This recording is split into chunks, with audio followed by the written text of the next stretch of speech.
So since there's not much Warhammer news this week, I thought I'd give us a little cursed news. Oh yeah, man, yeah, I heard about this. You hear about this? So fucking weird. So Winnie the Pooh is out of copyright now because it's real old. So just a random film studio has decided that means we need a real grim, horrible horror version of absolutely love it. Pooh and Piglet going on a slasher rampage. Yeah. It sounds so fucking good. Yeah. It sounds so good. I mean, it will be bad, but it's a fucking hilarious concept, right? Yeah. It will be kind of shit, but oh. They're going to get... Already, this has become such a meme. Oh my god, yeah, everyone's talking about it, right? And I think they were really smart with this. Yeah. Doesn't matter how shit the film is. No, just release the real creepy stills and everyone's going to talk about it. Sounds great. I will watch this film. It looks awful, but hilarious. Oh, what else what do you want to come out of copyright so that you can see fucking insane remakes and sequels to? God, what's real old?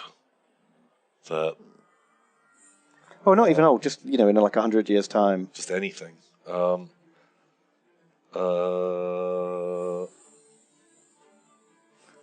don't know. I guess just out of kind of mean spiritedness, want that the proper Disney Mickey Mouse copyright to fall apart at some point, just for all of the horrific parodies that people can do. Yeah, all of the studio-funded Rule 34 fan fiction that will just ruin the brand forever. Yeah, exactly. Because they've been literally changing copyright law for years to keep control of it. Mm-hmm. Changing how, this works in the majority of the Western world. They set this precedent. Yeah. And so, that all fucking up and blowing up in their face. I kind of want to see that happen. That would be amazing. I don't know. Yeah, sure. Warhammer. So, Astartes can go back on YouTube again. Oh, perfect. And, Emperor does TTS. Can continue. That can come back. And then someone can just make a Darth Vader, Jean-Luc Picard, and the Emperor all turn up at the same time. Yes, amazing. Boom. Jimmy Space, Emperor Palpatine, and Emperor Zurg from Toy Story nice. all turn up to Emperor's Club. Yeah. That sounds good. Sounds really good. What else? Every holodeck episode you ever wanted. Oh, God. Ooh. Oh, God. Maybe rules exist for a reason. Yeah, I don't need more Sherlock Holmes holodeck episodes. Oh, but that means that then, one day they'll be able to make a Tom and Ben film. And do whatever they want. Once we're out of copyright. They could do that already, right? They'd have to change the names. They just say, yeah. This time they could use our actual likenesses. Oh no. Make us say Does that happen? terrible What's the things. rule on that? Well, you need someone's permission to use their likeness, right? Yeah, but people that are making Henry VIII film. Well, he's out of copyright now. But but is a person a copyright? I don't know. Because you get Abraham Lincoln Vampire Hunter, right? Yeah. But there's no I don't know, JFK Vampire Hunter. No, but man, that'd be good. That'd be pretty good. Zombie JFK who rises from his grave. Yeah, sure. Yeah, why not? You own your own copyright. Wow. I don't know. Oh, Game of Thrones. Yeah, when the Game of Thrones IP expires. Did you see the Someone else thing? can finish it. The George R. R. Martin. Apparently, I'm not sure if TJ's there. A lot of people are complaining about my mic. I'm sorry. Yeah, I've seen a lot of. I'm talking fairly normally. Maybe I sound a little stuffier because my allergies. But I don't think it's too blocked up. But yeah, George R. R. Martin. Did you see his whinge? Oh yeah, he was like, everyone's so mean. Why do people say they like a thing, but then they complain about it? So yeah, because we're fucking nerds. Have you never seen nerds on the internet before, George R. Martin? Yeah, you loved it when they just liked your thing. Yeah. But now that some people are saying mean things, what the heck? But yeah, love and hate are very close together. It doesn't take much to tip one way or the other. It's when people stop giving a shit. That's when you need to worry. Yeah. But yeah, his line on there, he was like, back in my day, when you were a Star Trek fan, that means you watched it and you liked it. But now, the people that are Star Trek fans hate Star Trek. It's like, yeah, you know. It's because they changed it. It's because it's different. I think the best analogy is it's like a breakup, right? Imagine you married someone and you loved them and they were amazing. And then one day they just shit the bed. They just shit the bed. Okay, nice. Very topical. Yeah. You're there drinking a mega pint as they shit the bed. Yeah. Okay. And then you hate them because you never used. You promised in our wedding vows you wouldn't shit the bed, and then then you went and did it. Wow. You know? Was that in your wedding vows? Yeah, it's pretty standard fare these days. Not to shit the bed. Yeah. I too also vow not to shit the bed. Yeah. And the priest is there like, can you say that again more clearly? We are recording this. Yeah. No shitting the bed. In sickness and in health, no shitting the bed. No shitting the bed. Doesn't matter how ill you are, yeah. No shitting the bed. Okay. That's where I sleep. That's where we sleep. And eat. Oh my god. Yeah. Okay. So yeah. So you're not gonna, when that happens, you're not just gonna dispassionately leave and just be like, I am now neutral about this person I married. You're gonna be upset. You're gonna feel betrayed that they broke that solemn vow. And that's how it feels like when a program you love is suddenly shit. When it used to be great. That's fair. You feel betrayed. You feel like it's not what you signed up for. That's not the thing you loved. Mm. Yeah, it's kind of weird, like, because Game of Thrones suffered from that really badly. Mm. Star Wars feels like it suffered from it really badly. Yeah. But I feel like, maybe just because I'm not in the same sort of fan clubs as that. With Star Trek, it feels like people have managed to separate, I really like this series. I suppose so. And they have made a bigger distinction. I mean, there's still a lot of upset fans who are like, I liked all of Star Trek except for this new one. But I feel like you just don't hear about that nearly as much, or like the same like vitriol. I think there's other fans. I think it still exists. But I just don't think the same. It's not as it's just not as widespread because I think generally speaking there aren't these days as many like vocal old school Trek fans as compared to like Star Wars and Game of Thrones, which felt very current, whereas old Star Trek feels really like a long time ago now, maybe. But I still think there's fans there who feel that way about Star Trek. Yeah, no, definitely for sure. It feels like that just to me seems more compartmentalized. I guess so. Well, maybe because there's so many iterations of Star Trek. Like, there's original, TNG, Deep Space Nine, Voyager, Enterprise, Discovery, Strange New World, Picard.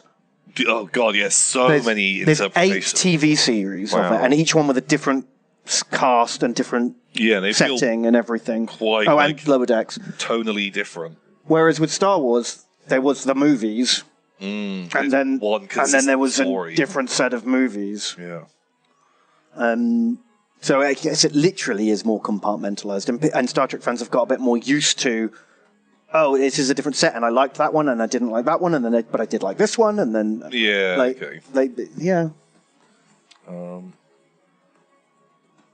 On that kind of thing, I'm not sure if you've seen. There's a new series of Stranger Things. Yeah, I didn't finish season 2. I loved season 1, but then I checked out of season 2, and then I didn't watch anything else after. So, if you didn't like season 2, imagine how much worse season 2 was from season 1. Yeah. Season 3 is that again. Season 3 was really so bad. I didn't think it could get some of the worst. Bad. television I think I'd seen it a long time, and I finished it out of kind of weird hate watching. Right. Now you're a Star Trek fan, Tom. Like, it was awful. Just absolutely made no sense. Have you watched the new one? So I watched the new one, and it's actually pretty legit. Oh, wow. I think Can I just go straight into 4? Or do I need, like... Yes. I think you could easily... You watch that recap of what happened in Season 2 and 3. Mm-hmm. I think from Season 1 to Season 4, I think there are like 3 bits of information you need to know that you can be told in 10 seconds. Wow. Because I feel like they have written this and they kind of ignore a lot of what happened in Season 2. Oh, okay. Like, they reference some of the key plot points. Mm-hmm. But then everything else they pretend like it didn't happen. Just kind of doesn't really come up that much. And feels like a big, like, reboot. I do think it's really good. Okay. And it's a lot more horror-y, which is cool. And I saw people were... I'm not sure if this is intentional, but people have been describing this as like the best Nightmare on Elm Street reboot. Right. Because it has a lot of... I don't know. If you watch it, there's some Nightmare on Elm Street shit going on. And the guy that played Freddy Krueger appears in this, and there's all these other Nightmare on Elm Street references that... Oh, wow. Feel like it must be intentional. Yeah. Well, you don't get the guy and make references without it sort of being that kind of theme. Wow. Yeah, I've enjoyed it. I thought it was good. I always found it hilarious in Nightmare on Elm Street where in the original film he was this like horrible paedophile who was burned alive. A mega pedo. He was a mega pedo who was burned alive and he was a real baddie. But then as the franchise gained in popularity and they had to keep bringing Freddy back and kind of make him the protagonist. Yeah. They really quickly dropped that whole pedo angle. Turned him into just he's a spooky boy. Let's get away from that story thread. So, but every time I was watching one of the newer ones, in the back of my mind, I was just like, you can't really cheer for this guy too hard. No. He's a fucking horrible pedo. Yeah, when it's like Freddy versus Jason, when they do those movies. And you're like, who do you want to win? Like, one guy, Jason Voorhees, like, he's kind of bad. Like, but he's just a murderer. Yeah. That's easier to root for. Oof. Yeah. So do they cover that in Stranger Things? Not really, no, because it isn't Freddy Krueger at all. But I would say I watched this series of Stranger Things and I actually thought it was pretty good. There's like 7 episodes out, and I watched all of them over the weekend. I thought it was... Wow, okay, cool. Thought it was fun. Okay, because I'm looking for a new thing to watch. I just started watching, what's it called? Midnight Mass. A lot of people recommended it. But no one mentioned like how super slow-paced it is. So I went in, I've watched the first 2 episodes, and I was expecting it to be like this kind of spooky supernatural thing. But actually it's just a real slow burn drama with a little bit of spooky in it. A little bit of spookums. I enjoyed it until I liked it when they had a lot of mysteries going on, and I didn't mind the slow burn too much at the beginning. But when they started explaining the mystery, also there are some crazy twists, and I swear this is not me trying to sound smirked, but like I called every one of the twists that happened, and some of them are pretty out there. Wow. And so when they happen, it was very unfulfilling. Right, yeah. I guess that's the problem with the slow burn thing. It gives you quite a lot of time to like speculate. Really think about it, and because I think I've already spotted one of the twists. Midnight Mass was good up until the reveal. Yeah, that's it. The tension and the suspense they made was way more exciting than actually what the answer was. Oh, okay. Although, what's his name? Rahul Kohli, the guy who plays the sheriff. Oh yeah, he's cool. He's a cool guy. Do you know he plays Warhammer? Really? Do you know he plays Dark Souls? Ooh! Just the coolest dude around. Wow! A king of the nerds. Bam. So, the guy. Also, I think it's in this. There's a bit where you see him topless, and like that guy's fucking ripped. Oh my god! How does he have time for all this? I don't know. How come I'm not like a hit actor with a fucking good body? Yeah, I thought the I'm like Warhammer Dark was Souls and Warhammer, so I've done like half of the work. Yeah. Fuck! Well, I don't even know where I'd find the time to get a bod. Yeah, jeez. Super sad. But if anyone knows Raoul Coley and he wants to come and hang out with us and play Dark Souls and talk about Warhammer, he's invited. For sure. I mean, get in the queue behind Cavill. Yeah. Cavill first. But now. But, yeah. I liked him. He was cool. Yeah, he's good. I mean, all the characters felt really real and believable. Like, that's the thing that's drawn me in at the moment is it feels not like a show. You know what I mean? Yeah. Like they feel like real, tangible people having real conversations. Yeah. I watched it. I finished it. I enjoyed it. But I didn't love it. That's my thoughts. Okay.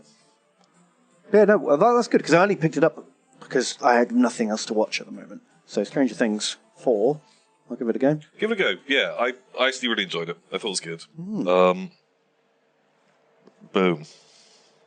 Make it so. He was in Funhouse. Was he? Oh my god. Just bring up Rooster Teeth. Oh, nice. Yeah, let's do it. Amazing. Come on down. Come on down. We'll clean up our act for 1 week. Oh no.